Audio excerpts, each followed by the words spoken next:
आणि रोहित पवार यांनी बारामती पोटनिवडणुकीच्या उमेदवार सुनेत्रा पवार यांच्या प्रचाराला काटेवाडी गावापासून सुरुवात केली। दुसऱ्या गावाला प्रचाराला जात असताना रोहित पवार यांनी काटेवाडीच्या जिल्हा परिषदेच्या शाळेला भेट दिली।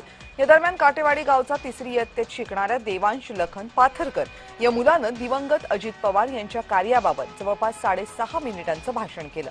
हे भाषण इतकं प्रभावी ठरलं की रोहित पवारही ऐकून थक्क झाले।